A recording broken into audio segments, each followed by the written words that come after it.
prodi RPL itu harus jago matematika. Oke. Itu udah jadi momok tersendiri ya ketika masuk.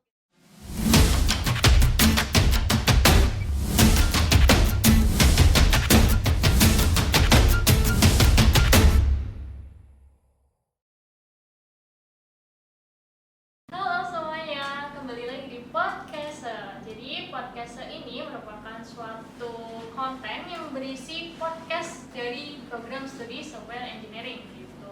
Jadi nanti kita bakalan sama narasumber yang lainnya ngebahas tentang SE, ITTP khususnya. Jadi SE itu apa sih? Itu SE salah satu prodi rekayasa perangkat lunak yang di ITTP gitu. Nah sekarang aku lagi sama kaprodinya nih. Siapa gitu? Siapa nih namanya? Masa nggak kenal? Parah banget ya gitu. Inilah dia kaprodi dari prodi S1 rekayasa perangkat lunak, yaitu Bu Gita. Halo. Halo semuanya gitu. Gimana nih Bu, apa kabar? Alhamdulillah sehat. Ini udah mulai WFO ya Bu? Udah mulai WFO Hah? dan beberapa 50% untuk satu. Oke. Nah, ini Bu, kita bakal ngebahas nih soal RPL gitu, yang di ITTP gitu. Nah, mungkin Bu Gita bisa menjelaskan ya nanti. Terus aku pengen nanya aja sih, apa sih itu prodi RPL gitu? Kayak gimana sih sebenarnya? Sebenarnya udah tahu jawabannya. Iya sih, karena saya mahasiswa RPL gitu. Iya.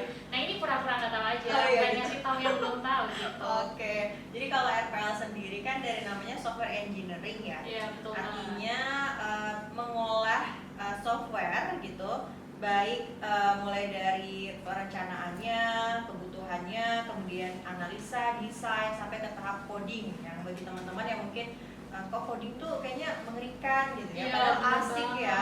Memusingkan gitu. Katanya prodi RPL itu harus jago matematika. Oke. Itu udah jadi momok tersendiri ya ketika masuk gitu ya. Padahal semua itu ada bagiannya gitu ya. Pas di RPL itu kan ada cycle gitu ya, ada life cycle yang dimana ada perencanaannya, kita bisa masuk ke sana juga. Oke. Kemudian ada desainnya, lalu di sana juga ada analisisnya, tester gitu. Dan coding itu sebenarnya bagian penting, tetapi dia di dalam life cycle tuh di awal tuh udah banyak pemilihan kayak gitu. Jadi Oke. bisa masuk ke sana. Oke. Jadi itu nggak cuma coding ya Bu, Betul, SE. iya, Itu betul. ada perencanaan, ada desain bahkan gitu. Betul sekali. Misal ngedesain sebuah aplikasi gitu. Jadi buat teman-teman yang ibaratnya aku pengen masuk SE tapi kayak nggak pintar coding nih gitu. Kalian bisa Jangan ambil khawatir, gitu. betul. Ambil mungkin desainnya kayak gitu ya Bu. Iya. Kayak Mbak Yolan sendiri kan Waduh. expertnya interestnya di UX ya? Iya, Mbak UX ya. iya. Itu bagian dari desain, dari software tuh penting banget desain, apalagi sekarang lagi hype-hype-nya ya. Iya betul banget. Jadi apa ya, aku milih UX ya karena nggak bisa ngoding gitu. Oke Bu, nanti itu bakalan jadi apa sih kalau misalnya masuk di prodi RPL ini gitu? Oke. Kan kita udah tahu nih tadi ada perencanaan, ada coding kayak gitu. Ya, jadi kalau di RPL sendiri itu banyak banget sebenarnya, bisa menjadi software engineer, IT analisis, kemudian sistem analis, Oke. ataupun mobile apps-nya gitu ya, Mobile yang developer expert gitu ya. Iya. Kemudian software untuk bagian gamenya juga bisa, develop Oke. gamenya juga bisa gitu, semua Oke. tuh bisa.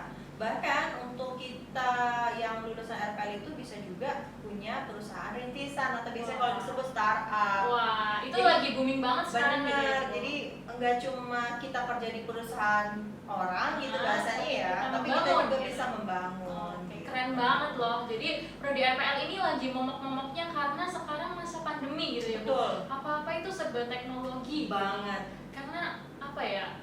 Sekarang tuh jadi gampang gitu, serba teknologi jadi orang itu banyak yang nyari gitu pastinya, Iya, apalagi pasti. jurusan IT gitu. Iya, untuk salary-nya juga fantastis juga gitu ya. Iya, betul banget. Di kita juga banyak, makanya kita punya tagline itu ada udah bekerja sebelum lulus gitu Iya, kan. banyak banget kemarin Banyak. alumni yang ini ya, Iya, udah banyak banget. udah wisuda, belum lulus, udah Betul kerja sekali, gitu. udah pada kerja. Dan beberapa juga punya startup itu bisa dirintis mulai dari perkuliahan sih. Biasanya kan suka ada tugas-tugas besar yang menghasilkan portofolio untuk mahasiswanya sendiri gitu ya. Untuk modal untuk kerja juga bisa, untuk berwirausaha atau entrepreneurship juga itu bisa banget. Jadi buat teman-teman yang pengen bikin kayak Gojek, kayak Facebook, kayak apalagi Google bahkan bisa banget join ke RPL ini, dan kita bakalan belajar bareng dari mulai dasar, dari yang nggak tahu apa-apa itu bisa menjadi sesuatu yang mungkin membangun sebuah startup gitu. Itu mulai dari sini. Nah itu tuh kan ini mungkin prodi yang ini ya Bu, yang langka gitu ya. Betul banget. Nah itu tuh kayak gimana sih, maksudnya kenapa kok masih langka gitu kan? Ini sebenarnya mungkin kalau IT mungkin orang lain taunya informatika, SI, kenapa RPL itu ini di bidang sendiri gitu? Karena orang yang ada di dalam RPL adalah orang-orang yang terseleksi dengan baik ya, termasuk dosen-dosennya juga gitu ya. Itu langka banget karena memang kan kita dituntut gitu ya untuk bisa memahami semua cycle yang ada dalam pembangunan software gitu. Makanya kalau misalnya mahasiswa nih, calon mahasiswa atau anak-anak SMA yang masuk ke RPL tuh tepat banget, karena di RPL sendiri tuh nggak semua kampus tuh punya RPL ya, benar kata Mbak Yolanda ya. Dan di sana juga peluang kerjanya juga besar banget. Jadi yang saya sebutkan tadi itu hanya sebagian kecil dari profesi yang didapat dari lulusan RPL, gitu. Dan bahkan setiap perusahaan itu bisa minta spesifik. Kalau misalnya informatika lebih kepada misalnya jaringan kayak gitu, security. Tapi kalau kita kayak di Tokopedia, Shopee itu kecenderungannya mirip kayak yang expertnya Yolan, Mbak Yolan itu yang kayak UI UX gitu, kemudian lebih kepada Scrum-nya, Agile-nya, metodologi yang dipahami itu semua ada di RPL. Jadi intinya RPL ini lebih fokus lagi ke dalam informatika gitu. Iya, betul. Jadi kalau dalam computer science ada informatika, ada RPL, kemudian ada lagi sistem informasi, ada lagi data science. Nah kita tuh beririsan sebenarnya semuanya itu. Punya expert tersendiri masing-masing sih. Gitu. Kalau di RPL sih memang concernnya memang ke perangkat lunaknya banget. Dan itu lagi in-innya banget juga di saat sekarang, dan itu juga saya rasa nggak akan hilang gitu ya nantinya untuk beberapa tahun ke depan. Pasti dan keahliannya cari banyak sih banget. Iya. Gitu. Nah apa ya, mungkin teman-teman ini sih bingung karena apa ya, belum menemukan passion. Nah gimana Bu cara menemukan passion gitu? Saya sebenarnya pengen IT tapi takut, mungkin takut matematika, tapi pengen ngoding juga gitu. Caranya adalah kalau untuk anak-anak yang SMA yang sekarang lagi di sekolah menengah gitu ya, baik SMK maupun SMA, cari dulu apa yang disukai gitu loh. Kalau misalnya kalau SMK jelas ya biasa RPL gitu kan, dari SMK RPL biasanya kebanyakan ke RPL lagi gitu, karena mereka udah tahu tuh dari sejak SMK saja udah bisa menghasilkan uang selama sekolah gitu ya. Nah biasanya interestnya karena bisa dapat uang jajan tambahan gitu ya Mbak Yolan ya. Kalau untuk yang SMA jangan khawatir, karena semuanya di semester 1 di kita itu mulai dari dasar semua. Jadi kita memang men-set untuk kurikulumnya itu di semester 1 tuh memang semua yang mendasar, termasuk memang harus ada matematika.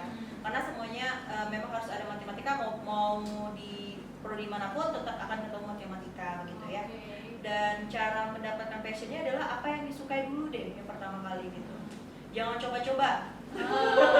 Kenapa coba-coba? Di tengah perjalanan. Betul. Gitu. Sukai aja, maksudnya yang kamu sukai itu apa gitu ya. Terus hobi, seneng, itu udah paling paten lah buat menentukan prodi mana yang cocok gitu. Terus misalnya udah masuk nih, tapi kok saya nggak nyaman gitu ya. Coba dicari hal-hal yang mungkin bisa membuat nyaman, karena ada apa ya, maksudnya ada yang bilang kan bahwa sesuatu yang kamu sukai itu belum tentu baik untuk kamu gitu loh. Tapi mungkin yang kamu tidak suka itu yang terbaik buat kamu gitu. Jadi tetap bertahan gitu ya sampai lulus, sampai nantinya pasti ketemu passionnya gitu untuk RPL gitu. Nah buat masuk ke RPL ini ya Bu, itu apa aja yang harus dipertimbangkan? Oke, kalau masuk ke RPL itu paling enggak kita perlu dasar matematika juga sih ya. Yang tadi itu ya. Betul. Terus abis itu yang penting niat sih, kemauan. Di awal ketika menentukan apapun itu, mau prodi apapun, harus punya target ya. harus ada target. Apa capaian saya selama 1 tahun ke depan setelah saya di sini, kemudian ke tahun kedua, ketiga, sampai di tahun keempat. Itu aja sih kalau solusi sarannya gitu. Kan terus juga prodi RPL ini kan masih jarang gitu ya, apalagi mungkin dari khususnya kayak Telkom kampus gitu ya, mungkin di TELU, di TTP, di ITTS itu ada semua gitu. Nah itu tuh apa sih, kayak maksudnya kenapa harus di ITTP ini kayak gitu, apa aja sih, kenapa kok harus di ITTP, kenapa nggak di universitas mana gitu? Oke, kenapa harus di ITTP? Di ITTP itu punya banyak kerjasama, apalagi sekarang MBKM ya Mbak Yolanda ya. Jadi kita ada beberapa perusahaan yang dimana udah bekerja sama untuk bisa mahasiswa kita pertama magang dan studi independen gitu. Dan kita nggak kesulitan juga untuk mencari partner, misalnya pas besok ada PKL atau yang teman-teman hadapi itu udah banyak yang nunggu, yang ngantri tuh banyak gitu. Sehingga istilahnya lulusan siap pakai itu bisa banget gitu di prodi ini. Bahkan saat ini mungkin mahasiswa yang sedang running gitu ya, yang sedang berjalan semesternya, ini juga sering ikut project-project gitu ya, yang dimana kolaborasi bareng dosen, bisa menghasilkan penelitian ataupun penmas, dan itu bisa jadi portofolio teman-teman sekalian. Jadi jangan khawatir. Kenapa harus memilih ITTP? Karena di ITTP sendiri itu RPL akreditasinya B, gitu dulu yang pertama. Oke. Itu promosi akreditasi B yang cukup cepat ya Bu? Betul, jadi cepat. Alhamdulillahnya RPL sendiri sudah akreditasi B gitu ya. Dan di sini kita juga punya banyak mitra yang bisa bekerja sama baik internasional maupun nasional. Salah satunya Mbak Yolanda juga ya, ICT ya. Iya, alhamdulillah. Di Malaysia gitu ya. Dan beberapa perusahaan lainnya, beberapa kampus lainnya juga yang di luar negeri gitu, itu peluangnya besar banget dan nggak menutup kemungkinan besok bisa jadi pengajar, dosen gitu di Malaysia ataupun di Pakistan kan banyak ya gitu yang kampus-kampus lain gitu. Gitu sih, ya wajib sih milih RPL. Iya, pastinya. Karena menurut saya di TTP kayak banyak banget program-programnya kayak gitu, MBKM, terus virtual mobility itu. Iya, banget. Terus ada kampus mengajar dan lainnya kayak gitu. Nah, selain itu ya Bu, fasilitas-fasilitasnya kalau di sini tuh memadai tidak tuh? Kan jurusan IT nih, misal teman-teman yang laptopnya kentang-kentang kayak saya gitu gimana Bu? Gampang. Di sini tuh banyak, ada labnya tuh, ada setiap kita punya kelompok keahlian. Jadi masing-masing kelompok keahlian itu punya ruangan masing-masing dan punya support fasilitas masing-masing lah kayak gitu ya. Jadi jangan khawatir, kalaupun memang bermasalah dengan laptopnya juga bisa di lab kayak gitu. Terus nggak cuma itu juga, kita disokong juga nggak cuma untuk belajar terus belajar, tapi kita juga ada fasilitas olahraga juga gitu ya. Jadi sehat dapat gitu ya. Iya, ini juga dapat. Iya, betul. Juga ini dapat gitu. Semuanya dapat ya gitu ya. Dan itu udah pakai komplit lah di ITTP gitu. Keren banget sih. Iya. Jadi apa ya, teman-teman wajib tahu dan wajib gabung gitu. Betul di banget. SE gitu. Iya. Di sini juga enak-enak sih, maksudnya dosennya juga asik-asik. Itu dulu yang prioritas. Biasanya kadang mahasiswa suka takut, kenapa ya saya harus memilih kampus, kadang dosennya juga kurang gimana gitu. Di sini enak, dosennya juga muda-muda Friendly gitu loh. Iya, friendly. Jadi Bisa nyaman. nge-game bareng gitu. Betul. Ada yang ngajak nge-game bareng, bahkan keluar kuliah Bu. Di SE itu ada salah satu dosen yang Saya tahu. yang mengajak apa? Kuliah di luar di Baturaden gitu. Wah, Keren banget iya sih. benar. Ya itu ada salah satu dosen juga, karena untuk memotivasi gitu ya, supaya mahasiswa tuh bisa mencapai goal dari sebuah mata kuliah gitu. Iya. Sehingga mahasiswa tuh didukung gitu, Iya. disokong gitu. Iya. Apa sih yang perlu dilakukan gitu. Enak Iya. sih. Biar kuliah itu mengasihkan, bukan Iya, memberatkan.